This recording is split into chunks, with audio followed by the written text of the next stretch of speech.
नमस्कार। आज हम एक बड़ा ही मजेदार सवाल देखने वाले हैं। सवाल तो बुद्ध के बारे में एकदम सीधा सा है, लेकिन इसका जवाब वो एक गहरी दार्शनिक पहेली को खोल देता है। तो चलिए आज इसी गुत्थी को सुलझाते हैं।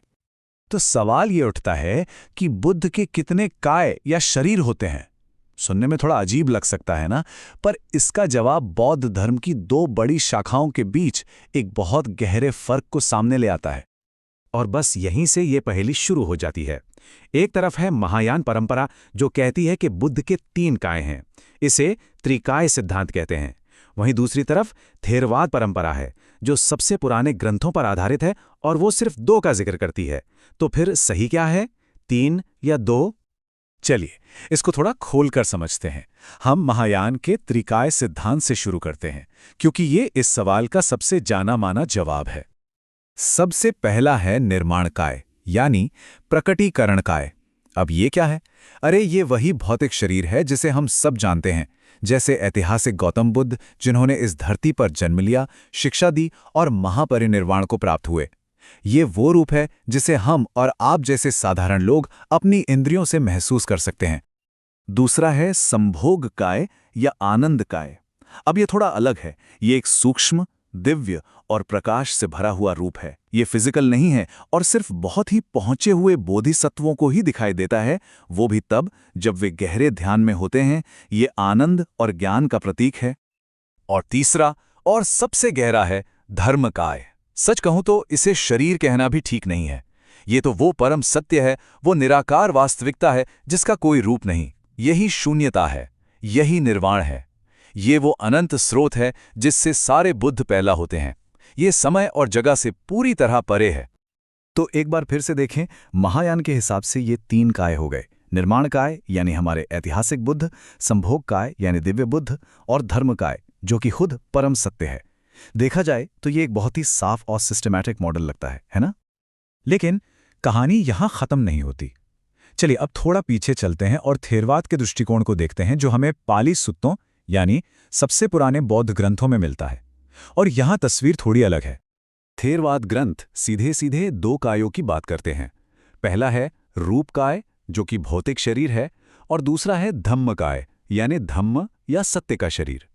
अब अगर आप ध्यान दें तो ये महायान के निर्माण काय और धर्म काय से बिल्कुल मेल खाता है।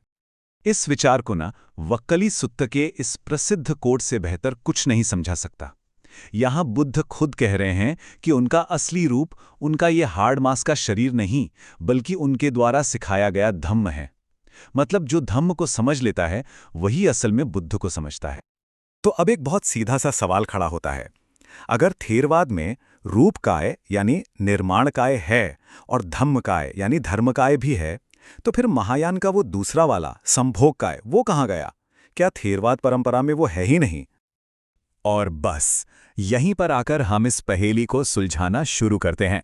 जवाब यह है कि वो तीसरा काय मौजूद तो है, लेकिन उसे एक अलग शरीर के तौर पर नहीं, बल्कि एक अनुभव के रूप में समझा जाता है।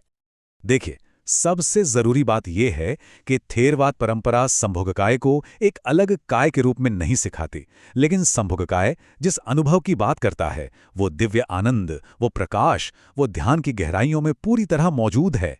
मतलब ये एक सिद्धांत नहीं, बल्कि एक अनुभव है। तो सवाल है, थेरवाद परंपरा में ये अनुभव कहाँ मिलते हैं?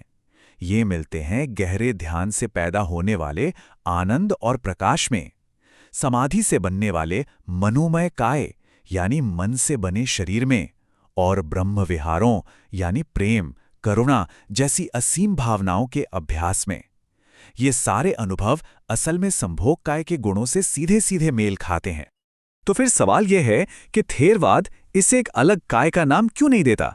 इसकी वजह है थेरवाद का एक बहुत ही मूल सिद्धांत अनात्मन यानी नो सेल्फ। इस सिद्धांत के मुताबिक किसी भी पल भर के अनुभव को, चाहे वो कितना भी दिव्य क्यों ना हो, एक पक्की स्थायी बॉडी या सेल्फ मान लेना एक तरह का भ्रम होगा।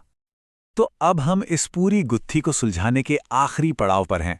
अब हम देखेंगे कि ये 2 मॉडल जो ऊपर से देखने में अलग अलग लगते हैं, असल में एक ही हकीकत को बयां कर रहे हैं, बस उनकी भाषा और जोर देने का तरीका अलग है। ये स्लाइड एक तरह से इस पूरी चर्चा का आहा मोमेंट है। ये एकदम क्लियर मैपिंग दिखाती है।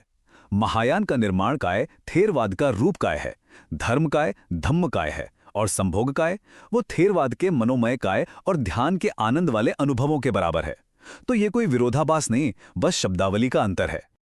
तो असल बात क्या निकली? बात ये निकली कि दोनों परंपराएं ज्ञान के एक ही क्षेत्र की बात कर रही हैं, बस वे अलग अलग वैचारिक नक्शों का इस्तेमाल करती हैं। ये फर्क सिर्फ भाषा का है, जोर देने का है, सिंबॉलिक स्ट्रक्चर का है। जो अंडरलाइंग रियलिटी है उस पर कोई मतभेद नहीं है। और ये बात बुद्ध के आखिरी निर्देशों से भी साफ होती है, जब उन्होंने कहा, मेरे जाने के बाद धम्म और विनय ही तुम्हारे शिक्षक होंगे। उन्होंने किसी दिव्य रूप की बात नहीं की, बल्कि धम्मकाय को ही हमेशा का मार्गदर्शक बताया। उनका सच्चा स्वरूप उनकी शिक्षाओं में है, किसी शरीर में नहीं। और ये हमें एक बहुत ही गहरे सवाल पर लाकर छोड़ देता है। अगर अलग अलग सिस्टम और अलग अलग भाषाएं एक ही परम सत्य का सही सही वर्णन कर सकती हैं, तो यह खुद सत्य की प्रकृति के बारे में क्या कहता है? शायद सत्य किसी एक परिभाषा या मॉडल में बंधा नहीं है,